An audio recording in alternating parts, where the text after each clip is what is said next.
Bem-vindo de volta ao Comissão Executiva. Hoje falamos sobre a Conferência do Clima que está a decorrer em Paris. Samuel Rocha Lopes, há pouco o Pedro Leão falava nos dois grandes bloqueios e queria acrescentar aqui um ponto a essa questão. Quais são para si os dois grandes bloqueios? Os grandes bloqueios a um acordo? Sim, como estávamos a falar, portanto, os bloqueios, nós temos... É muito difícil termos um acordo com tantos países quando temos interesses opostos. E dos interesses que está aqui é o desenvolvimento dos países que precisam ser desenvolvidos, que é o caso da China, da Índia, a Indonésia. Portanto, há vários países que precisam e têm que chegar, ou querem chegar, e têm o direito de chegar aos níveis que temos também na Europa ou nos Estados Unidos, não é? E todos eles poluem também, não é? Este bloqueio para chegar a um acordo mundial é muito importante, porque o que acontece é que quando estamos a produzir ou a tentar criar a economia, mas em concorrência desleal, não é? Países com a Europa, o bloco da Europa, por mais que tente incentivar o resto do mundo, por mais que os Estados Unidos digam que possam também fazer qualquer coisa, se nós verificarmos que do outro lado do mundo existem o caminho em sentido inverso, mesmo que o resultado final seja zero... Mas justifica-se por razões próprias do desenvolvimento destes países? Exatamente, mas como é que vamos tentar conseguir convencer estes países a conseguirem crescer sem entrarem respeitando o meio ambiente? É de facto uma tarefa muito complicada, tendo em conta que ainda por cima são precisos muitos, como eu disse, e já falámos aqui, muitos trilhões de dólares nos próximos anos. Portanto, é complicado chegarmos a destes tipos de coisas ao mesmo tempo. Gil Penha Lopes, em sua opinião, que tipo de acordo é que se vai conseguir chegar? Eu não creio que se consiga o vinculativo. Depois as pessoas que o vinculativo também tem das punições ou não, mas eu creio que o que Paris está a tentar fazer é sair um bocado daí e estamos a ir mais nos NDVIs, que é o que os países querem voluntariamente atingir. E esta questão do ser revisto de 5 em 5 anos é um bocadinho de trazer, não pela punição, a responsabilidade, mas esta análise de 5 em 5 anos começar a responsabilizar quem ou não está a mitigar e quem tem também que se adaptar, ou seja, esta revisão constante. Por isso eu creio que, apesar de haver muito, a Europa é um deles, e há vários países, somente os do Sul, a quererem que seja vinculativo e até quererem... Portugal? Qual é a posição de Portugal? A posição de Portugal não sei. Eu sei que a Europa geralmente negocia de uma forma concertada. Não, mas não... Em termos europeus, quer dizer, o Jean-Claude Juncker já disse, nós queremos que saia daqui um acordo, portanto, de certeza que nós em termos europeus estamos... Eu acho que Portugal normalmente está muito alinhado com Bruxelas. Está bem posicionado nesta questão de... Sim, é um bom exemplo. Neste Climate Change Performance Index que saiu agora, aparecemos num arroz 7º lugar, sendo que é um 7º quarto, porque os primeiros 3 lugares não estão ocupados. Isso tem a ver com o investimento que tem sido feito nas energias renováveis? Com o conjunto de medidas no global, com as políticas, com os mecanismos implementados, com o posicionamento do país e assim, em termos de redução de emissões, portanto, estamos num 4º lugar efetivo, já quase vemos o pódio, portanto, há o efeito de crise que também deve ter... Também ajudou na redução de emissões. emissões. Também ajudou a baixar as emissões. Mas mesmo assim, acho que creio no outro dia estive a ouvir o antigo Ministro do Ambiente, Jorge Moreira da Silva, que estava a dizer que mesmo em período de crise, de austeridade, tem havido investimentos e políticas que têm avançado que não são, ou seja, mesmo com um contexto não favorável... Sim, a crise não matou, pelo menos. Não matou esta política e creio que aí Portugal portou-se bastante bem.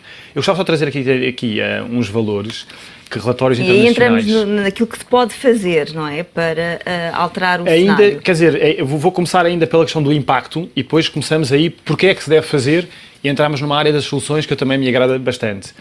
E há vários relatórios internacionais, como o relatório Stern, que fala que se nada fizermos, em breve começamos a ter 20% do PIB mundial a ser gasto com os custos da não mitigação e adaptação devido aos impactos climáticos que começamos a ter, quer nos ecossistemas, quer na população, economia e por aí acima. E ele refere que também, e outros estudos, que nós começámos com uma redução gradual de 6% ao ano nas nossas emissões, juntamente com um investimento de 1 a 2% do PIB mundial, conseguimos, até 2030, estabilizar toda esta questão. Ou seja, vários estudos referem que não é assim algo por aí além, ou seja, é muito dinheiro, mas quando comparado depois com todo o dinheiro que existe, que é transacionado, etc., estamos a falar de percentagens mínimas, com ganhos não só económicos, a médio e longo prazo, com ganhos a nível de vidas humanas, ecossistemas e saúde planetária brutais. Ou seja, por um lado, muitos dos cientistas mais ligados, se calhar não à economia, ecologia, saúde, etc., é quase incompreensão de como é que a economia poderá estar a estagnar e que está muito acoplado ao desenvolvimento, à utilização da energia fóssil, etc., esta decisão que é quase uma não decisão porque temos que o fazer, ou seja, não há... É uma questão moral, ética... O custo será muito maior se nada for feito. Como? O custo será muito maior superior do que se nada for feito. Ao investimento. E as oportunidades de nós começarmos a criar economia de mitigação e economia que promova também a adaptação... Então explique-nos o que é isso da economia da mitigação.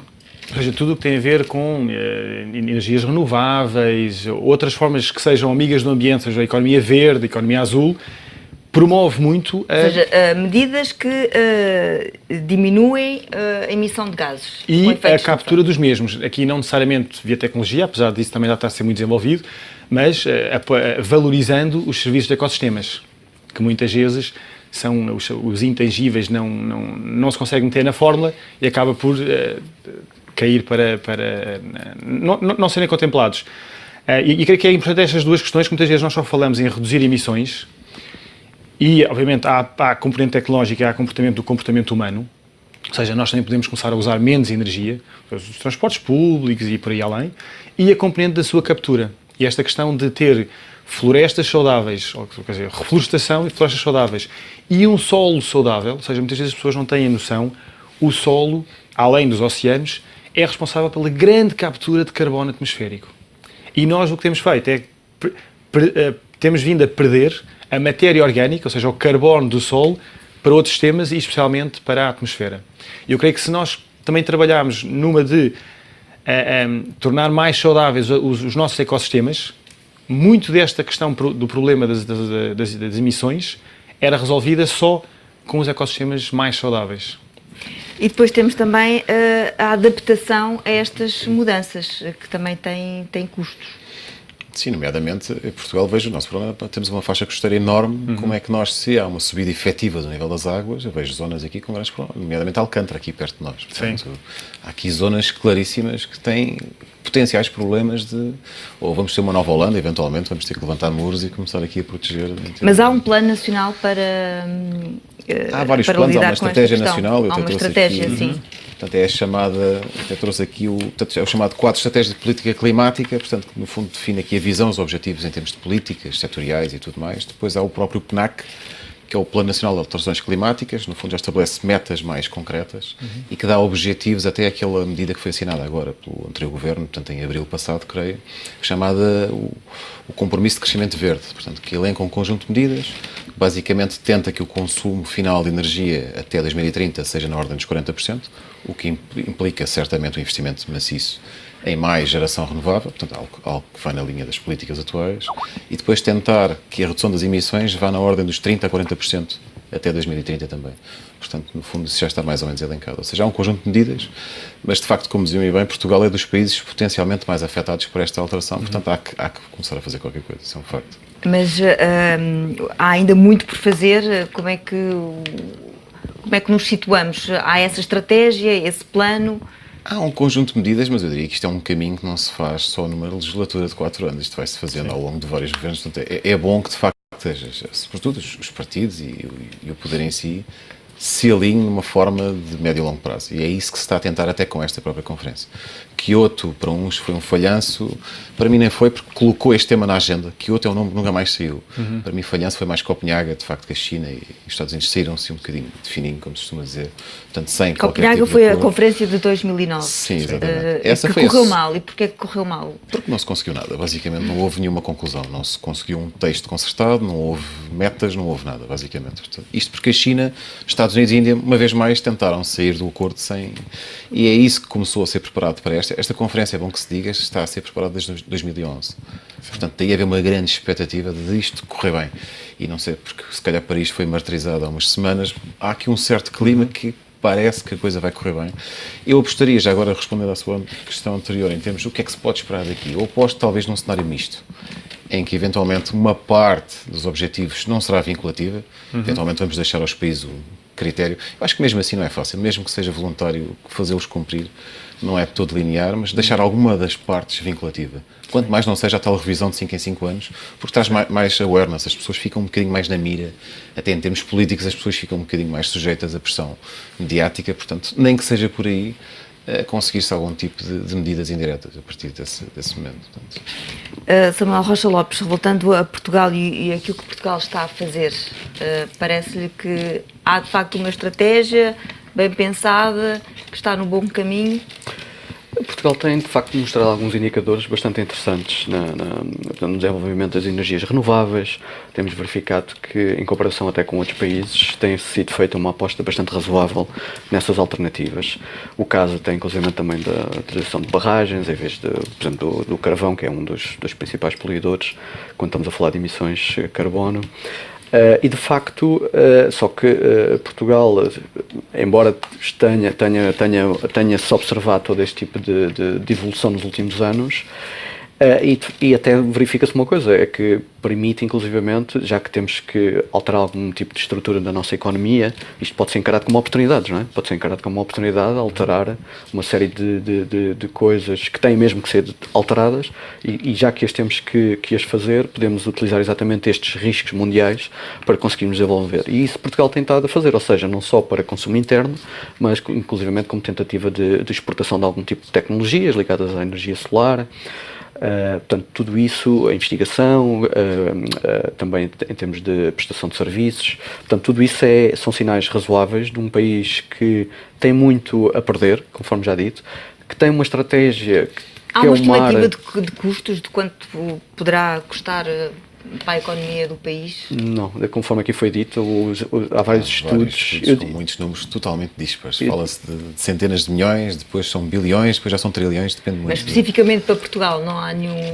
Eu não consigo adiantar um número. Eu sei que existem de facto vários números à volta, depende sempre do tipo de análises que estão a ser feitas. E de quem encomenda também os estudos, porque depois também há esta componente de quem é que tem interesse em divulgar determinado número. Portanto, agora sabemos uma coisa, sabemos que qualquer alteração destas vai envolver uma série de alterações muito complexas em toda uma estrutura da sociedade. Quer o Estado, quando tem os seus próprios serviços, que tem que incentivar determinado tipo de comportamentos, quer incentivando com incentivos fiscais, com incentivos tecnológicos. Eu, por exemplo, um incentivo interessante que eu, por exemplo, ao viver em Londres eu conheço e que ajuda bastante a que o consumidor individual possa perceber e ter uma percepção do que pode ajudar, porque isto, quando estamos aqui a falar de números para 2020, 2030, para um consumidor pequeno, ele pensa em sacos do supermercado e pouco mais do que isso. É difícil a pessoa ter a percepção do como é que pode ajudar. Eu em Londres tenho uma coisa que pode ser muito bem, perfeitamente feita em Portugal, que é um medidor em casa que me faz a medição diária daquilo que eu gasto com eletricidade e com gás. E a partir dali eu consigo perceber perfeitamente o que é que eu posso consumir e reduzir o consumo, onde é que estão as eficiências que eu posso tirar. Eu acho que isto é perfeitamente incentivos que podem ser tomados em Portugal como individuais e que podem ajudar bastante a todos nós a melhorarmos este tipo de situações. Gil Penha Lopes, Portugal está a fazer o que deve? Sim, eu até gostava de referir, além de toda a estratégia de mitigação que tem, que o apoio das energias renováveis, etc., Portugal também tem estratégias de adaptação. Já há vários anos, desde 2011, que tem estado a ser trabalhado com um comitê dos vários setores a componente da adaptação, que já elencou à partida também os impactos climáticos até a meio do século e final do século nos vários setores, e agora está numa nova fase de perceber que respostas é que os setores podem dar e, especialmente, se essas respostas são coerentes entre setores, porque muitas vezes pode haver respostas dispares com setores diferentes para tentar resolver o mesmo problema, ou respostas de um setor que tem impacto no outro setor. Posso dizer, por exemplo, a questão das barragens, poder ser uma medida de adaptação para a questão dos recursos hídricos e da agricultura, mas depois tudo o que tem a ver com as zonas costeiras, quem gera a zona costeira não fica contente com esta informação, porque estamos a falar de menos sedimento na zona costeira e tudo isso começa a criar outros problemas mais agravados devido a uma medida de adaptação de outro setor. Logo, atualmente, isto está a ser feito. E a Agência Portuguesa de Ambiente também conseguiu recentemente fundos que vieram dos EA Grants e também do Fundo Português de Carbono, para financiar vários projetos de adaptação ao nível local, ou seja, ao nível dos municípios, ao nível dos setores em que se está a tentar perceber como é que os diferentes setores, na agricultura, turismo, se conseguem adaptar a estes impactos climáticos. E também temos grandes cadeias de hotéis que estão a fazer alguns testes de como, por um lado, mitigar, mas não só, mas também adaptar ondas de calor, gestão de água e afins, porque pode escassear a água. E também tem um projeto também nas escolas de como estas temáticas das alterações climáticas devem ser abordadas nas escolas, quer do ponto de vista de mitigação, quer do ponto de vista da adaptação. As empresas e as câmaras municipais também têm aqui um papel importante a desempenhar. Tem bastante, e houve recentemente, no dia 23 de novembro, um congresso só para a adaptação nas empresas, ou seja, o papel das empresas na adaptação portuguesa, e estava focada no âmbito de um projeto que é ao nível dos municípios, porque, por acaso, coordena esse projeto, e algo que reparámos foi que quando abordamos os municípios, não só a sua capacidade de gerir o território é mínima, é que é quase só nos planos urbanos, e se têm as zonas costeiras, já não são eles, é a Agência Portuguesa de Ambiente ou são outras entidades. Na questão então do investimento, de quem é que tem que avançar, eles também referem que há pouca coisa que nós aqui podemos fazer, podemos é legislar, promover, apoiar as empresas, e então as empresas são um ator fundamental de levar esta adaptação. E eu queria terminar queria referir aqui duas coisas. O facto de sermos um país com maior número de impactos e impactos mais intensos, do ponto de vista de desenvolvimento científico e desenvolvimento de soluções para mitigarmos e adaptarmos, pode ser uma grande mais-valia de exportação deste tipo de serviço. Ou seja, isto aqui deve ser encarado como uma oportunidade de negócio. Completamente, porque depois temos várias zonas, todo o Mediterrâneo, que têm, por exemplo, questões de secas ou inundações, e nós, estando nesse âmbito, se estivermos mais à frente, podemos começar, as empresas não só têm mercado em Portugal, como têm mercado em toda a região. E estamos mais à frente em algumas áreas? Eu creio que em várias áreas, eu posso dizer, por exemplo, na questão da adaptação, Portugal, durante os últimos, creio que quase 10 anos, tem coordenado projetos europeus e redes internacionais na componente da adaptação. Ou seja, não só temos estado a coordenar, conhecemos bastante e temos grupos que são pioneiros também nesta área, em diferentes faculdades no país, ou seja, não estão localizados. E na Conferência do Clima há projetos nacionais que também estão a ser apresentados? Sim, por exemplo, posso dizer que Almada é um dos municípios que tem feito muito trabalho nesta área, que além das estratégias e planos, já tem conseguido integrar nas suas políticas, nas suas leis, nos seus regulamentos e nas suas ações de mitigação e ações de adaptação. É um dos casos. É um exemplo. Esse é hoje apresentado, curiosamente. É hoje apresentado. Exato. Eu gostava só de referir aqui que muitas vezes nós falamos em 2100 e assumimos que tudo estabiliza a partir de 2100. Por exemplo, só dando o exemplo dos 2 graus, e que até ao final do século o nível médio do mar aumenta 1 metro, mas isso não quer dizer que ele para no 1 metro. Mesmo que nós estabilizemos a concentração de carbono para os 2 graus globais, o mar demora tanto tempo, os sistemas planetários demoram muitas vezes a atingir equilíbrio. Nós estamos a falar de um aumento médio, se calhar em 2400, 2500, na ordem dos 5, 6 metros face ao período pré-industrial. Ou seja, não é algo que 1 metro já basta. Não. Mesmo que nós mantenhamos os 2 graus, os impactos a longo prazo, obviamente, já é difícil as pessoas pensarem em 2050, 2100, quanto mais em 2400, mas é só para percebermos que estes processos irão continuar a acontecer. O nosso tempo chegou ao fim. Muito obrigada pela vossa presença neste programa. Obrigada pela companhia. Tenha um excelente fim de semana.